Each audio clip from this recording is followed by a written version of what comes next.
여러분 중에 지난주일 설교 제목을 기억하시는 분이 얼마나 있는지 모르겠습니다.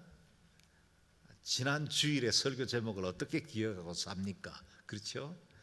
쉽지 않습니다.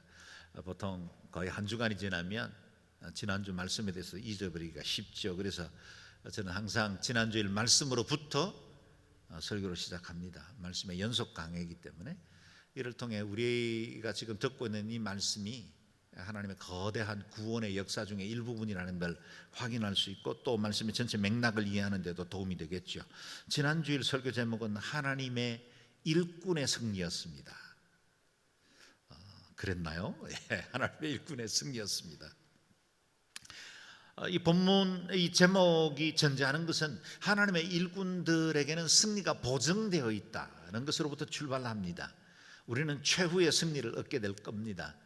담대하라, 내가 세상을 이겼노라 말씀하신 그 주님이 우리의 주님이기 때문에 우리의 모든 삶에는 승리가 보증되어 있습니다. 최후의 승리는 더욱이나 분명합니다. 그러나 우리가 살아가는 과정 동안 늘 크고 작은 어려움들을 경험하기도 하죠. 그래서 최후의 승리를 향해 나아가는 걸음에는 그 자리에 서 있는 모든 사람들에게는 양면적 평가가 피할 수 없는 상황으로 우리에게 직면됩니다. 그래서 우리는 영광과 모욕, 비난과 칭찬을 동시에 겪으며 일하고 있습니다. 사도 바울뿐만 아니라 이 세상과 하나님의 나라 사이에 서 있는 경계인, 영원과 물질 세계 사이에 있는 경계인, 하늘 시민권을 소유했지만 땅의 육체로 살아가는 우리 경계인은 늘 전혀 다른 두 개의 평가에 직면합니다. 복음을 맡은 일은 참으로 영광스러운 일이고, 또 우리가 장차 얻게 될 그 영광은 세상의 그 어떤 것도 비교할 수 없는 것이지만, 이를 이해하지 못하는 사람들로부터는 모욕과 비난도 받습니다. 한쪽에 비난도 있지만 누군가에게는 칭찬을 받기도 합니다. 땅에서는 때로는 멸시당하기도 하지만 하늘 영광과 거룩하신 날에, 심판의 날에서 받게 될 칭찬도 우리에게는 보증되어 있습니다. 그렇기 때문에 사도 바울은 늘 오른손과 왼손에 의의 무기를 들었다. 오른손과 왼손에 의의 무기를 들고 싸워 주의 일을 위해서 다름질해야만 했다고 고백하고 있습니다. 오른쪽에서 주어지는 칭찬, 박수에 대해서도 의의 무기를 들어야 합니다. 교만과 허영에 빠지지 않아야 합니다. 자신을 쳐서 늘 겸손 가운데 있어야 합니다. 왼쪽으로부터 임하는 비난과 모욕에 대해서도 우리는 의의 무기를 들어야 합니다. 자기 비하나 낙심, 좌절 중에 빠지지 않아야 합니다. 그러므로 우리는 오른손과 왼손의 의의 무기를 들고 자신을 지켜야 합니다. 이 땅을 걸어가는 동안에 최후의 승리를 얻을 때까지는 늘 이 의의 무기를 손에서 놓지 말아야 합니다. 이 의의 무기는 우리 자신의 공로도 아니고 우리의 도덕적인 행위나 사람들의 평가도 아니고 의로우신 그 주님이 인정하시고 붙들어 주시는 은혜이기 때문입니다. 그러므로 우리가 지난주일 묵상했던 것처럼 우리에게는 언제나 역설적 승리가 보장되어 있습니다. 지난주 8절에서 10절 다시 읽어보겠습니다. 시작. 우리는 속이는 사람 같으나 진실하고, 무명한 사람 같으나 유명하고, 죽은 사람 같으나 보십시오 살아 있습니다. 우리가 징벌을 받는 사람 같으나 죽임을 당하지 않고, 근심하는 사람 같으나 항상 기뻐하고, 가난한 사람 같으나 많은 사람을 부유하게 합니다. 아무것도 없는 사람 같으나 모든 것을 가진 사람입니다. 아멘. 우리의 현실이 어떠하든지 간에 우리에게는 이와 같은 승리가 보장되어 있다는 사실, 그걸 굳게 붙들라는 겁니다. 사랑하는 여러분, 우리의 삶에 대한 궁극적인 판단, 결정은 아직 나지 않았습니다. 세상이 아닙니다. 사람들의 말들이 아닙니다. 지금 사는 것으로 승부가 결정나지 않습니다. 아직 최종적인 결과는 나타나지 않았습니다. 하늘과 땅의 권세를 가지신 그리스도의 심판대 앞에 설 때 진정으로 우리는 온전한 평가를 받을 수 있습니다. 그러므로 우리가 걸어가는 날들에 경험하는 그 모든 것들에 대해서는 여러분 교만할 필요도 없습니다. 낙심할 필요도 없습니다. 우리는 의의 무기를 손에 들고 이 길 끝까지 다름질해 나가면 됩니다. 승리하십시다. 끝까지 최후의 승리를 얻는 저와 여러분 되시기를 주의 이름으로 축원합니다. 오늘 본문은 지금까지 묵상해온 6장까지의 모든 말씀들을 전체 맥락으로 이해해야 오늘 본문도 잘 이해할 수 있습니다. 그래서 도표 하나를 정리해 보았는데요. 먼저 A 부분, 첫 번째 부분은 사도 바울의 인사말과 설명으로 이루어져 있습니다. 고린도 교회 방문하려던 계획이 취소되었던 상황 설명하고 있죠. 두 번째 B 부분은 우리가 지난 몇 주 동안 계속해서 묵상해 왔던 사도 바울의 사도직에 대한 변호의 말이 나옵니다. 내가 어떤 정체성을 가지고 사역을 해왔는지를 말하면서 바울과 같이 그리스도인 된 저희들도 이 동일한 직분을 가지고 살아가야만 한다는 말씀을 들었죠. 그리고 세 번째 부분은 오늘 본문에 담겨 있는 말씀입니다. 이 본문을 다시 정리해 보면 이렇습니다. 사도 바울이 고린도 교회에 고린도 중서, 고린도에 보낸 편지는 4개가 있었다 그랬죠. 그래서 두 번째 보낸 편지가 고린도 전서이고, 오늘 우리가 묵상하고 있는 고린도 후서 사이에 고린도 중서가 있었는데, 그 중서는 마음의 큰 눌림과 걱정으로 쓴 눈물의 편지였다. 그 편지를 써서 디도의 손에 들려 보냈죠. 편지와 함께 디도를 보낸 바울은 그가 속히 돌아와서 고린도 교회 소식을 전해주기를 기다렸지만 기다려도 한참이 지나도 디도가 돌아오지 않았습니다. 바울은 에베소를 떠나 드로아로 이동했지만 그곳에서도 디도를 만나지 못했습니다. 그때의 상황을 2장에서 설명하고 있는데, 다시 돌아가서 2장 12절 13절 다시 읽어보겠습니다. 시작. 내가 그리스도의 복음을 위해 드로아에 갔을 때 주 안에서 내게 문이 열렸습니다. 그러나 나는 내 형제 디도를 만나지 못하므로 내 심령이 편치 않아 그들과 작별하고 마게도냐로 갔습니다. 바울의 마음이 어떠했는지를 짐작해 할 만한 배경이죠. 에베소를 떠난 이후에 드로아 지역에 이르렀는데 그곳에는 뜻하지 않게 전도의 문이 활짝 열렸습니다. 그런데도 복음 전도의 사명을 맡았던 바울조차도 전도의 기회들은 열렸지만 그 마음속에 있는 이 고린도 교회에 대한 마음의 큰 부담 때문에, 염려 때문에 사역에 집중할 수가 없었습니다. 그래서 결국 드로아를 떠나 에게해를 건너서 마케도냐로 건너갑니다. 이렇게 낙심하던 바울을 위해서 하나님은 바다 건너편에서 위로와 회복의 이벤트를 준비하고 계셨습니다. 거기서 바울은 기다리던 디도를 만났고 고린도 교회 소식을 들었습니다. 디도가 가져온 소식은 그동안 사도 바울이 가졌던 모든 염려, 불안, 아픔, 걱정을 씻어내기에 충분하고도 남음이 있는 기쁨의 큰 소식이었다는 겁니다. 그게 바로 오늘 본문입니다. 그래서 시간적으로 배열해 보면 조금 전에 읽었던 2장 13절 말씀에서 오늘 우리가 묵상하게 될 7장 5절 말씀과 바로 연결해도 문맥이 이상하지 않습니다. 그 사이에 있는 여러 설명들은 추가된 본문, 삽입절이다, 이렇게 말해도 되겠습니다. 자, 오늘 본문의 배경이 될 5절에서 7절 말씀을 먼저 읽어보겠습니다. 시작. 우리가 마케도냐에 이르렀을 때 우리의 육체는 편치 못했고 사방으로는 환난을 당했습니다. 밖으로는 다툼이 있었고 안으로는 두려움이 있었습니다. 그러나 낙심한 사람들을 위로하시는 하나님께서 디도를 돌아오게 하심으로 우리를 위로해 주셨습니다. 그가 돌아온 것뿐만 아니라 그가 여러분에게서 받은 위로로 우리를 위로해 주었습니다. 여러분이 내게 대해 사모하는 것과 애통해하는 것과 열심을 내는 것에 대해 그의 보고를 받고 나는 더욱 기뻤습니다. 아멘. 에베소를 떠나 드로아를 거쳐 마케도냐에 도착할 때까지 그 여정 중에 있었던 바울의 마음의 상태가 어떠했는지를 잘 보여주고 있죠. 육체적으로는 편치 못했습니다. 그에게는 늘 육체에 가시가 있었죠. 3번이나 하나님 앞에 간절히 구했지만 내 은혜가 내게 족하다는 말씀으로 그 기도가 응답되지 않고 그는 늘 몸의 질병을 함께 안고 살아야만 했습니다. 지난주일 말씀처럼 때로는 매맞고 투옥되고 자지 못하고 배고픔에 시달려야만 했습니다. 육체가 편치 않았습니다 뿐만 아니라 전도 여행 중에 사방으로부터 밀려오는 많은 핍박, 수많은 고난으로 인해서 늘 환난을 당해야만 했습니다. 그래서 밖으로는 육체의 고난과 환난이었고 안으로는 그 내면에 풀리지 않는 숙제, 고린도 교회에 대한 그 안타까운 마음들로 염려가 컸던 겁니다. 이런 힘겨운 여정을 이어가던 중에 마케도니아에서 디도를 만난 겁니다. 그때의 상황을 바울은 이렇게 표현하고 있습니다. 그러나 낙심한 사람을 위로하시는 하나님께서 디도를 돌아오게 하심으로 우리를 위로해 주셨습니다.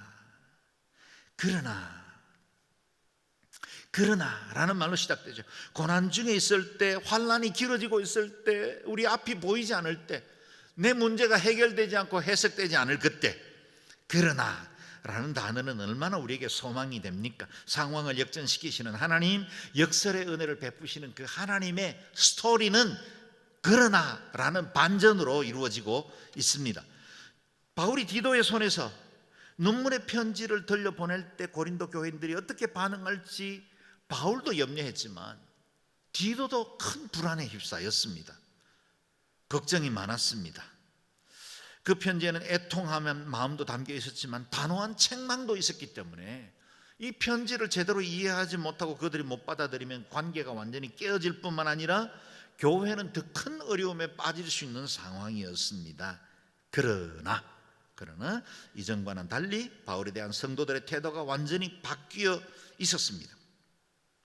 여러분이 내게 대해 사모하는 것과 애통하는 것과 열심을 내는 것에 대해 그의 보고를 받고 나는 더욱 기뻤습니다. 아멘. 고린도 성도들은 바울의 진심을 알게 되었습니다. 그동안 자신들의 미숙함과 불순종을 오랫동안 참고 기다려온 영적 아버지에 대한 그리움, 사모함이 더 커지게 된 겁니다. 또한 자신들의 그 잘못을 뉘우치며 애통하게 되었습니다. 이제는 바울의 가르침을 따르고 바울과 함께 가고 싶은 열심도 생겨나게 되었습니다. 이런 보고를 받은 바울은 더 크게 기뻐하게 된 것입니다.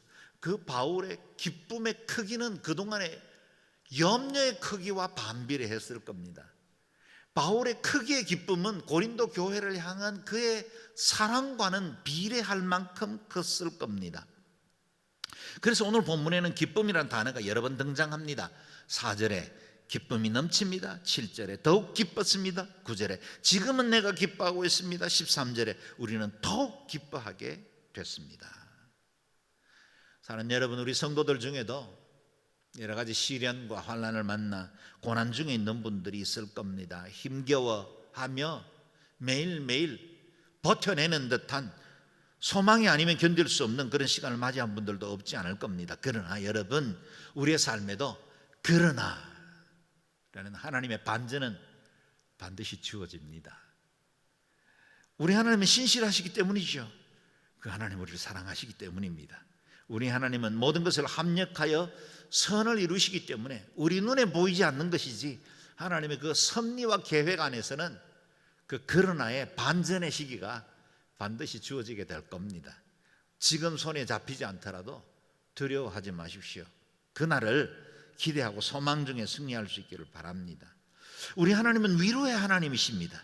상하고 지친 몸과 마음을 위로하십니다. 메마르고 거친 우리의 심령을 어루만져 주시고 마음을 싸매 주시고 회복시켜 주십니다.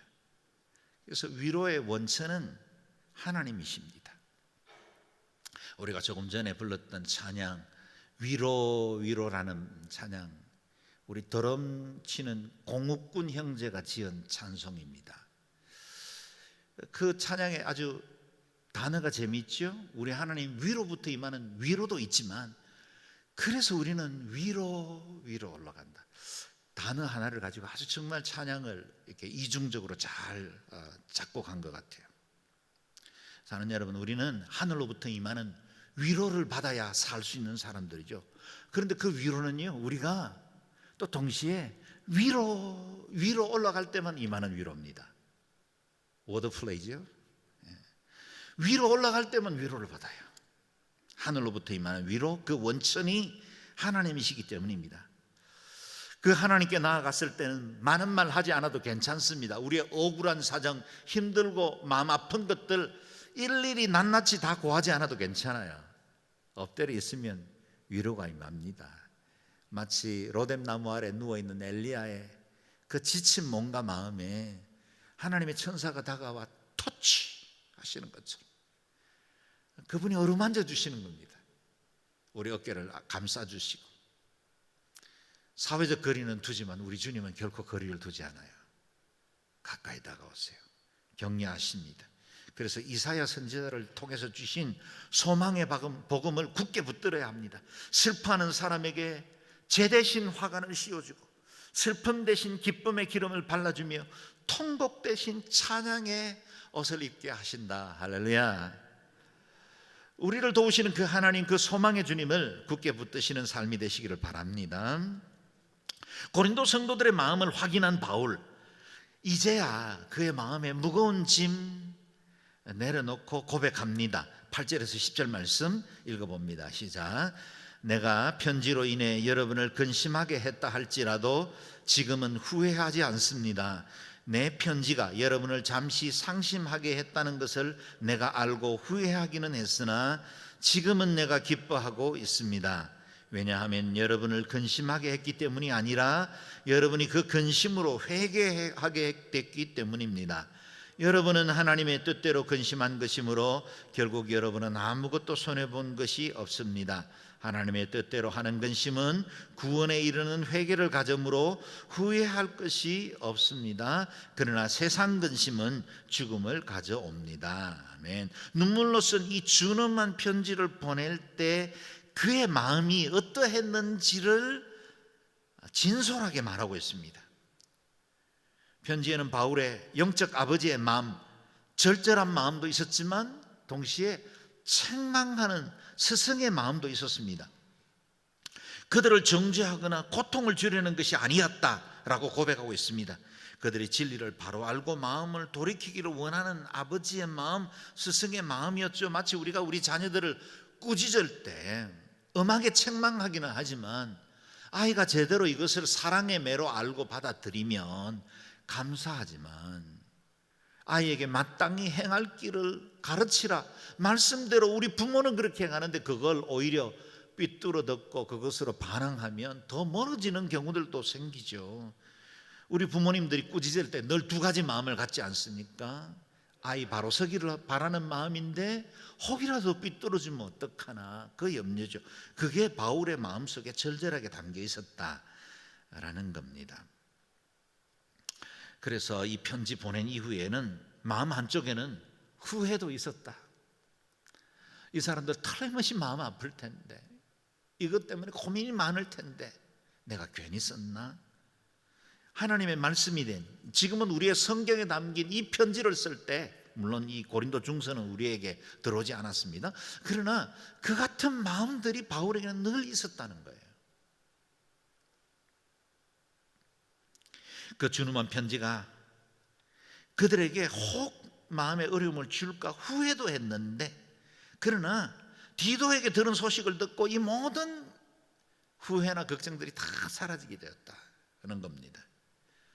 그 준엄한 편지가 잠시 그들을 근심하게 만들고 마음 무겁게 만들었지만 결국 그 편지가 그들을 회개하게 했고 구원으로 이끌었기 때문입니다. 이 놀라운 반전이 일어난 것은 바울의 그 편지가 문장이 뛰어났기 때문이나 그러나 설득력이 있어서가 아니었습니다. 디도가 그들에게 좋은 말들로 유려한 언어들로 설득했기 때문도 아니었을 겁니다. 이유는 단순합니다. 그들이 사도 바울이 전한 이 말씀을 듣고 하나님의 뜻대로 근심하기 시작했기 때문이다. 하나님의 뜻대로 근심하기 시작했어요. 사람의 염려, 사람의 걱정이 아니라 하나님의 뜻대로 근심하기 때문이었습니다. 그렇다면 하나님의 뜻대로 하는 근심이 뭡니까? 자신의 필요나 욕망에 따른 염려나 근심이 아니라 하나님 앞에 자신의 마음의 동기와 행동에 대해서 점검할 때 일어나는 근심입니다.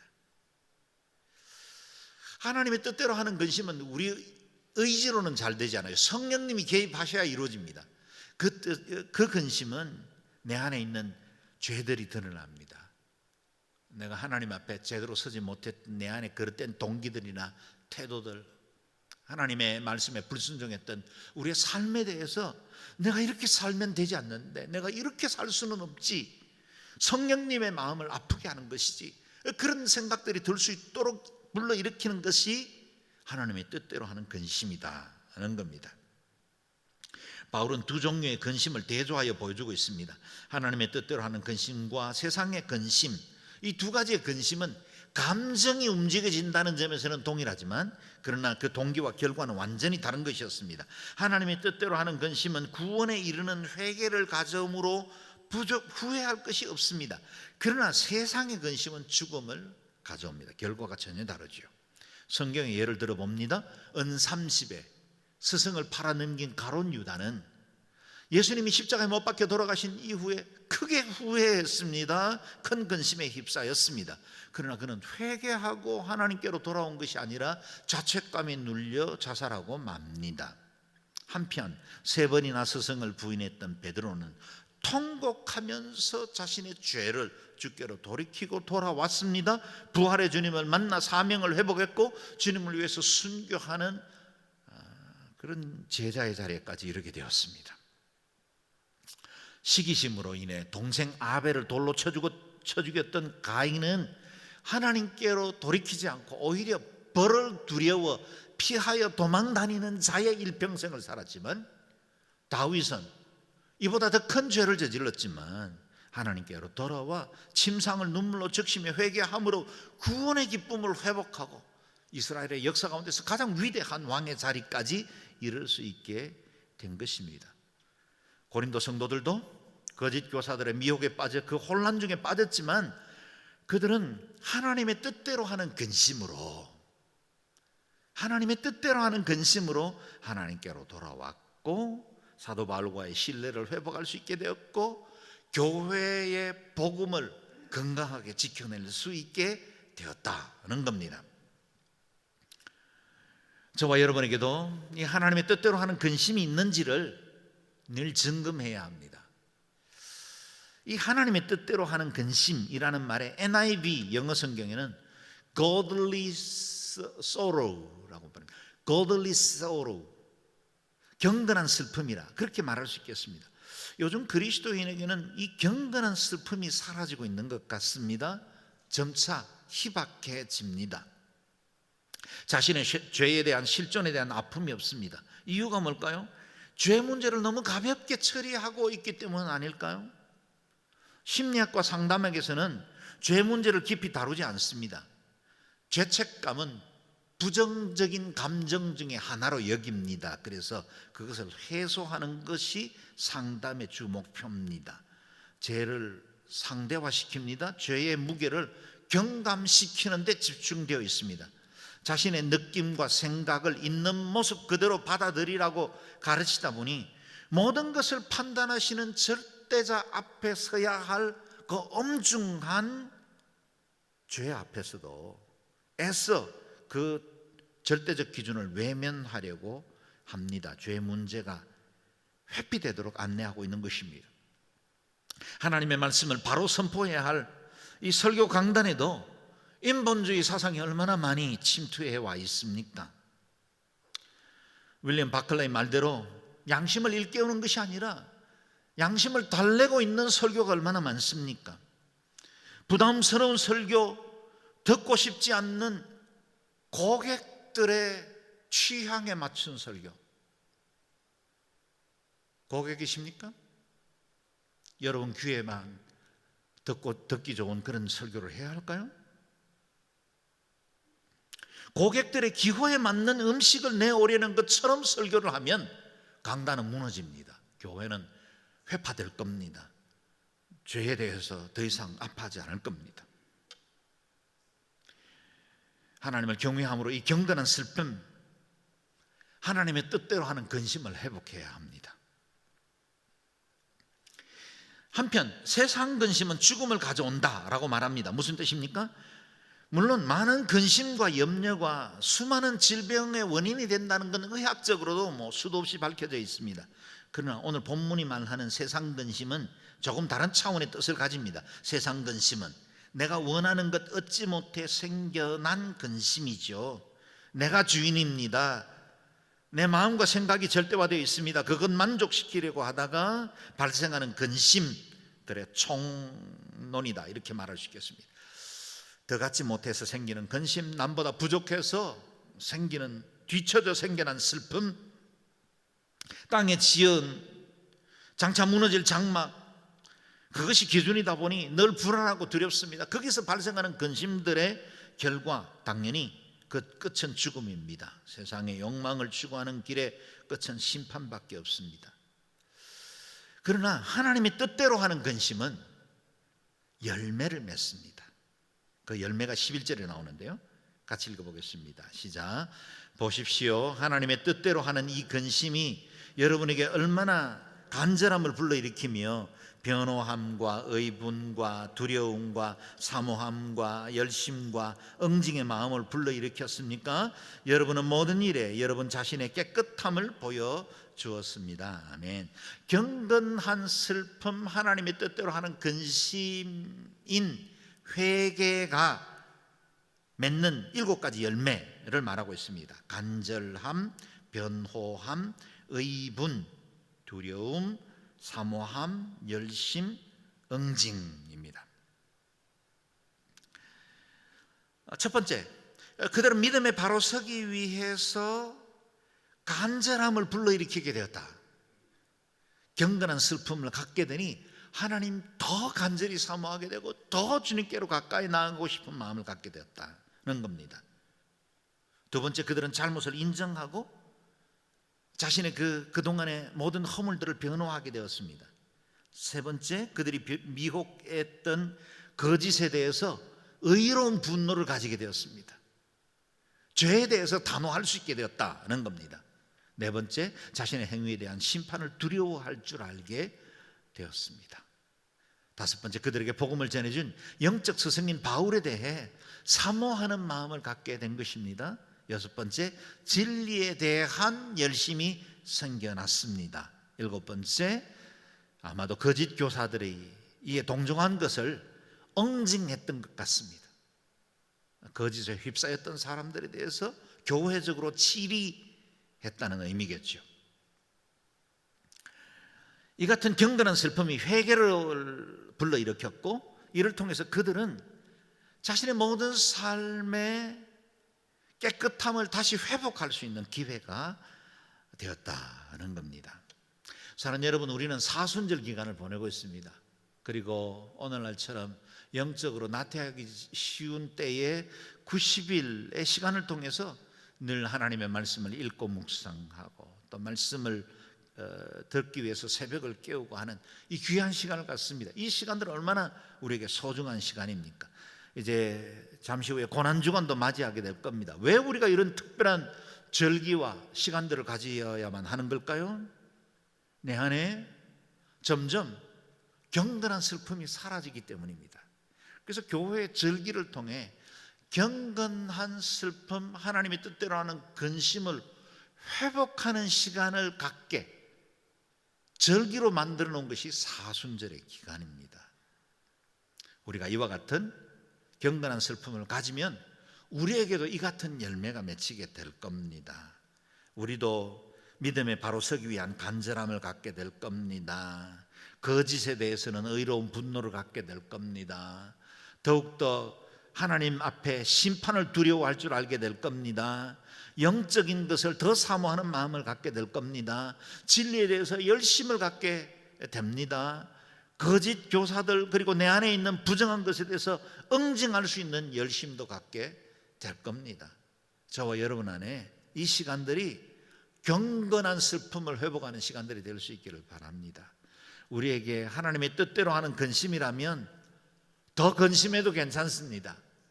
만약 주님의 뜻에 바로 서지 못해서 일어난 슬픔이라면 더 깊이 슬퍼해도 괜찮아요. 그 경건한 슬픔은 우리를 온전함으로 이끌어 갑니다. 그때 가진 그 근심은 우리에게 큰 기쁨을 가지게 만들 겁니다. 오히려 영적 자유를 주게 될 겁니다. 더욱더 하나님의 그 은혜로 나아가는, 그리스도를 더욱더 온전하게 닮아가는 장성한 분량이 충만한 자로 이끌어주는 경건한 도구가 될 것입니다.